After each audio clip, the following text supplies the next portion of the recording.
la République démocratique du Congo, Ande Konangaya Kinshasa, fini les brûlures des appareils électroménagers et des équipements électroniques lors des surtensions, des fluctuations de tension, chute de tension, ainsi que des coupures de neutres ou présence de phases sur les fils neutres. Mwanamboka, ingénieur Évariste Bolala, génie congolais, a même l'émission, par invention naïe na Komboya, porte-bol, pontage de phases automatiques. Et mwana maman, ce qui faisait kei, commis tungisate, toko bricoler logette na yote. Voici la logette électrique intelligente, solution électrique. Porte-bol avec groupe, wana ponaba groupe électrogène. Logette électrique intelligente. Oko raté ba match na TVT. Bolphase, basculement automatique entre deux lignes électriques en fonction du nombre de phases.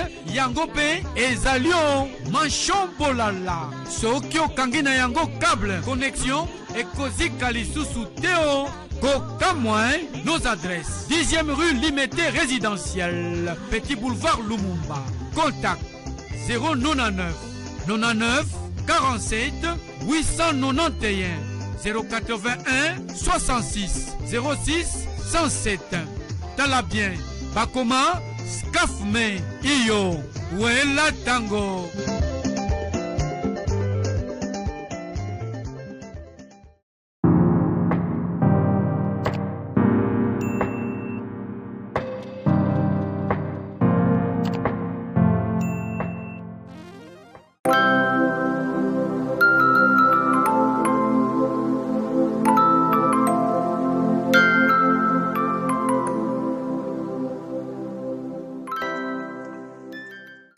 Bonjour. Hein? Bonjour. Je vais aller, bon, parmi la sécurité dans l'UDPS.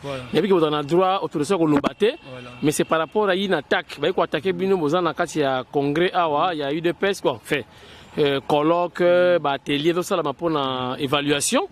Il y a UDPS, mais du coup il semble que vous attaqué Bino dans Monansemi. Expliquez moi ça la mendine. Le problème c'est que dans Monansemi, un mot ko comment ko ça bloque sont encore amateur dans le monde. Bref, il y a constaté deux éléments qui sont liboso. Attends, tu es sur le centre place aux alliés internés. Et puis, tu mets qui sur la balle, tu es bon, tu es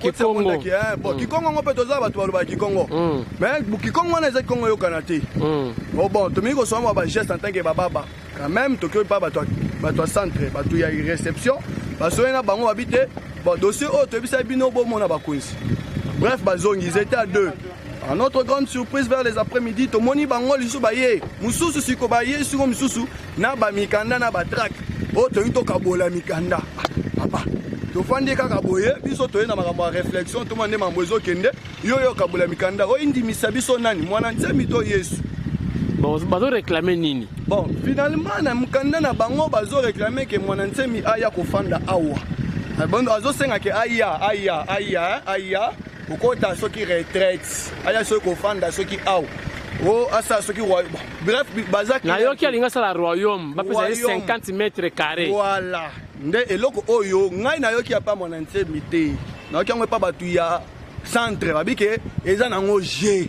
Awa senga mwa mpanzi moko boye, ba pesa ceux qui 50 mètres asa la royaume. Alors moi sou na benteke.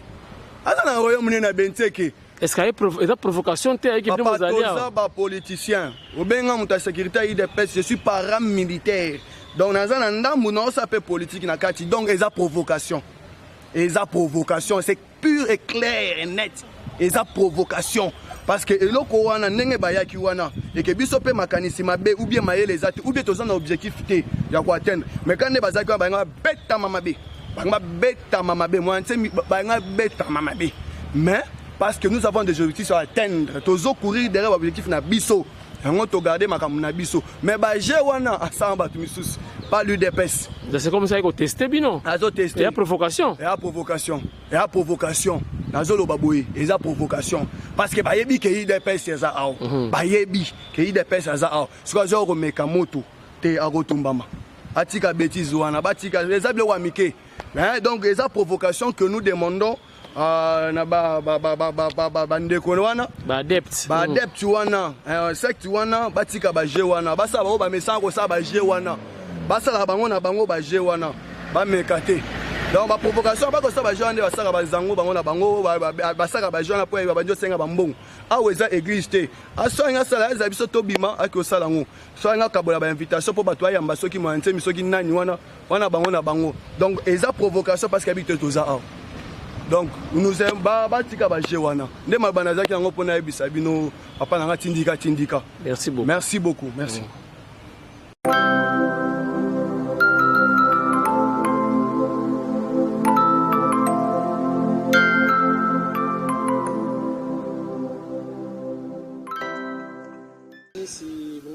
Bonjour de Tindika. Vous avez vraiment bel et bien la Tindika. Vous allez on a une année d'évaluation. Dans le niveau, il y a parti, une année c'est relatif na pouvoir, il y a Fachi ou bien relatif na coalition. Merci beaucoup de Tindika. Premièrement, on a souhaité d'abord une bonne année. Depuis le 2020, tout le monde est en tête. Bonne année, bonne année na téléspectateurs na yo. Misala kolanda ba émission na yo donc ba bonne année belé ba bonne année na ba conscience soit parti ba bonne année ba combattantes et combattants ba bonne année belé pana bango. Merci beaucoup pour la mutuna na yo. Premièrement to kolinga to expliquer que retraite na biso est d'abord une évaluation il y a une année il y a pouvoir au IDPS azali ko diriger Mboka et puis en tant que parti présidentiel ezala qui est important pour na biso to se retirer total ni ne salamaki na ndenga malamu ni ne salamaki na ndenga mabe ni ne sengeli to sala et puis faire des projections comme vous le savez nous devons répondre positivement aux aspirations de notre peuple selon le peuple d'abord et donc dans ces soucis du peuple d'abord il y a des sali que tout se retrouver dans quatre nesika. Est-ce que IDPS a réellement le pouvoir? IDPS a réellement le pouvoir. Il veut prouver que IDPS a réellement le pouvoir. Félix Tshisekedi c'est lui le président de la République. Il est le commandant suprême des forces armées et de la police nationale. Il est le magistrat suprême et il est le garant du bon fonctionnement de toutes les institutions de la République. Félix Tshisekedi, c'est un membre de l'UDPS. L'UDPS, qui est comme candidat et à partir Nabiso. Et donc, il est clair pour que tout le monde IDPS soit dans le pouvoir. Parce que mon Nabiso, autre tinde qui a Zaliboso Nabiso, il y a gagné l'élection présidentielle. Magistrat suprême. Vraiment, Chader a lobby qui est Simba Yuma avait paralysé Mboka. Est-ce que vraiment magistrat suprême azali? Il faut que tout le monde yemoko Chader yaza wapi pour atuna mutuna wana. Et je crois que les alliés bassesse et puis des gens qui n'ont pas de repères, les alliés produit moko périmé ya politique ou to sengeli sous landate. Ce qui est important, suivons le nécessaire, comment biso surtout biso batoyi de pèse, souci les alliés mingi toyeba comment nous allons répondre positivement aux aspirations de notre peuple, que tout se livrer na maloba aventurier, tout sans repère. Ce sont des produits périmés de la politique congolaise, donc il n'y a pas une référence par rapport à ça. Ici, on réfléchit. Le deuxième jour, vous allez avoir avancement Ezali makasi et surtout sur le plan scientifique, pour continuer vraiment en profondeur en matière, c'est-à-dire la thématique selon la sous-commission. Et que je crois que jusqu'au soir, si ça déjà, ma résolution, nous sommes déjà au-delà de presque 70%. Tout qui moi pose, tu as pour Natolia, après que tu as dit la missa na biso pour tout sous qui ça, puis lobby boyeba ndegenini, to lolenge kani, to se reteraki, pour tout bimisa ba résolution, ou s'appelle ça, vraiment la majorité de nos Congolais. Est-ce que ma solo ya coalition est bête métier hein? Tu as dit que la évaluation, il y a IDPS. Pas non seulement parce que je crois que Tokozwango, une globe, ma coalition, tout ça, mais l'action du gouvernement, tu comprends ce qui vraiment, le gouvernement était à la hauteur de répondre positivement aux aspirations de notre peuple pendant une année. Il y a gestion Félix Tshisekedi. Nous, en tant qu'un parti clairvoyant, nous devons voir tout, pourquoi pas diagnostiquer pour que tu comprennes est-ce que ces gens-là ont été vraiment au service de la population ou ils étaient au service de leur famille politique. Tout ça, ça va se dire.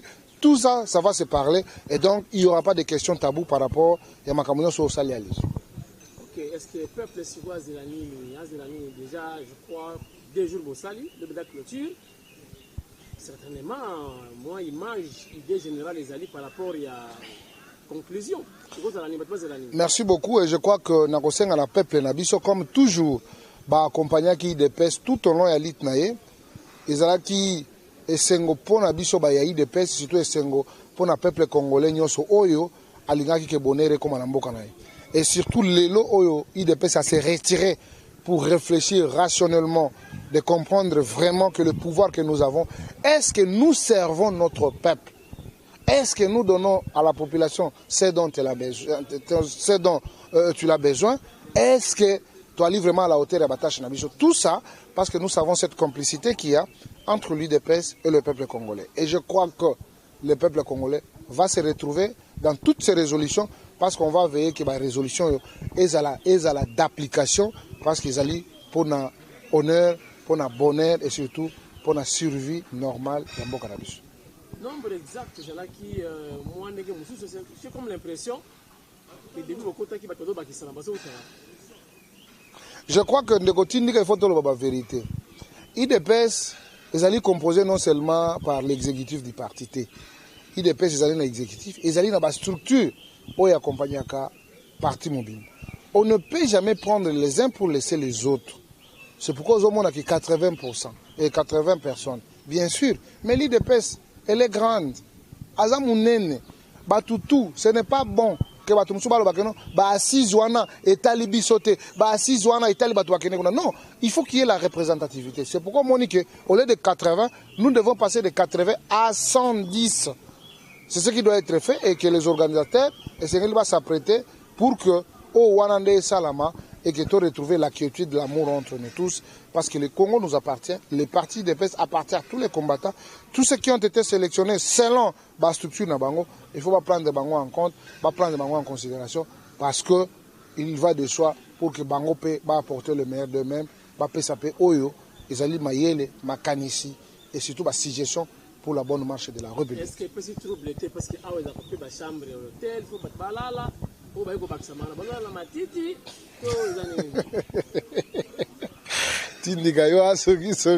Non, pas du tout. Nous sommes tous là dans la chambre. Vraiment, on a trouvé le juste milieu et tout le monde est servi. Il n'y a pas de souci, donc tout ça va et donc il n'y a pas à s'inquiéter. Merci. On va continuer et puis peut-être un message particulier à travers le monde. Non, en tout cas, merci beaucoup parce que c'est ce qui a été le vœu de Tshisekedi, le père, ou à l'Oba, que nous devons créer un prototype d'homme responsable que nous allons léguer à toutes les générations futures. Les gens doivent comprendre que l'IDPS a accédé au pouvoir et il a ses dignes fils et filles capables de répondre positivement aux aspirations de notre peuple. Il était important pour nous. Malgré nous nous retrouvons dans une alliance contre nature, les gens qui ne veulent pas être au service de la nation, mais nous allons les imposer pour dire, sans le peuple d'abord, la coalition n'a pas son sens. Nous serons toujours les gardiens de la République, nous serons les gardiens du temple et nous serons toujours de ceux qui vont veiller pour les intérêts de la population congolaise. Pour moi, je remercie les téléspectateurs, vraiment, merci beaucoup. Merci. La monnaie va commis na Facebook, la commis vraiment proche du président. Alors le chef de l'État a nommé le PDG Yemoko sans rendre compte de la coalition. Bon, wana information pareille, sengeli tolanda muto ya zakoloba. Parce que ceux qui ezali pour na biso, nous ne sommes pas dans les services du chef de l'État, nous sommes de sa famille politique. Mais pour ce qui concerne la gestion de la nation, le président a ses collaborateurs qui peuvent affirmer cette information ou désaffirmer cette information. Mais à ce que nous pensons, Félix Tshisekedi, c'est un homme de droit, un homme correct. Mais là, la coalition, ils sont en train de montrer leur mauvaise foi vis-à-vis à volonté où ils allaient comme le peuple congolais vers un issue meilleur. Mais malheureusement, ce que nous constatons fâche les Congolais. Il est temps pour qu'ils se rétablissent. Parce que tant que le président de la République a pris la parole prophétique, il faut saisir en côté. Même si dans votre famille politique, il va faire signer, n'est-ce pas, une décision, il y a démission, il y a que ça ne peut qu'être validé par le président de la République. Et c'est un message. Il ne fallait pas comprendre. Et que ce qui a le but, ça veut dire, remettez-vous et mettez-vous au service de la nation. Si vous ne vous mettez pas au service de la nation et que vous vous mettiez au service de vos familles politiques, vous tirerez toutes les conséquences possibles. Je vois qu'avec cette parole, Nous allons l'évoquer ici et nous allons accompagner fidèlement et rationnellement toutes les décisions du chef de l'État, quoi qu'il en soit, quoi qu'il en coûte.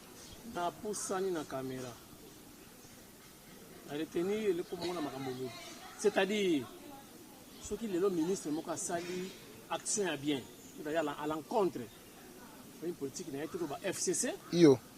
Qui FCC a mis ici lettre où ça signe déjà bien avant le ministre de démission. Ou carrément autorité morale. FCC a lobby, ministre tel, Alongo lié.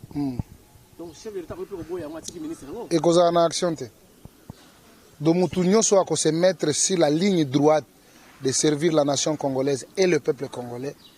La décision est en place et il aura tous nos encouragements et surtout, nous allons l'encourager et l'accompagner. S'il faut même aller s'incliner devant le chef de l'État, on le fera parce qu'il a été un homme au service de la nation. On a blocage, on a blocage, c'était parce que le peuple a un dernier mot. Trop, c'est trop. Si on regarde certains d'entre eux, peut-être les gens croient peut-être que nous sommes naïfs. Mais ce que nous devons demander aux autres, de ne pas abuser de la bonne foi du président de la République, de la bonne foi de l'UDPS. À tout bout de champ, ça peut toujours changer. Et nous allons nous revêtir de cette peau, n'est-ce pas, de ceux qui ont défendu ces pays pour que nous puissions atteindre les objectifs qui est l'alternance aujourd'hui au sommet de l'État. Quoi qu'il en soit, quoi qu'il en coûte, il n'y a rien qui va arrêter notre détermination si ce n'est que de voir le bonheur de notre peuple. Nous tenons et nous encourageons toutes les idées maléfiques, toutes les idées contraires par rapport à la volonté, n'est-ce pas, du chef de l'État. Nous, moi personnellement, Amici, je me mettrai comme un cobaye d'essai pour justement qu'on atteigne ce qu'a été la volonté du chef de l'État.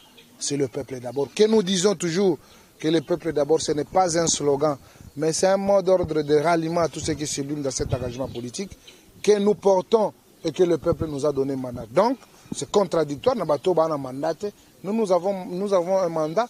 Le président de la République, Félix Tshisekedi, l'enfant de l'IDPS, devant le peuple congolais en 2023. Donc, on n'a pas droit à l'erreur. S'il faut réfléchir, il faut réfléchir profondément et amener des résolutions rationnelles pour que cela puisse avoir de l'impact sur la vie nationale de la République démocratique du Congo. Donc, le ministre FCC va aller entre le marteau et l'enclume. Donc, on a servir le peuple dans des missions. C'est à eux de choisir entre servir le peuple ou bien servir famille politique. Or, ce qu'on servir famille politique, biki rouge zali et bengani yo. Okozanga nyos, sikoyo. Okozanga nyos, toko linga oza na base. Quand ebiso tolobaka. Zanga na nyos me base etika la intact. Si facha signer biki rouge PC 0 sur 10.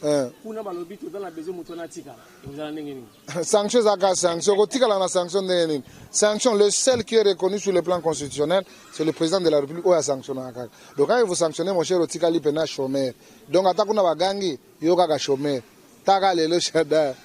Alanga matana avion tango atika la congrès s'il a quitté or qu'il était le chef de la délégation. C'est pour vous dire on ne joue pas avec la fonction du président de la République, c'est le sacré pour un pays.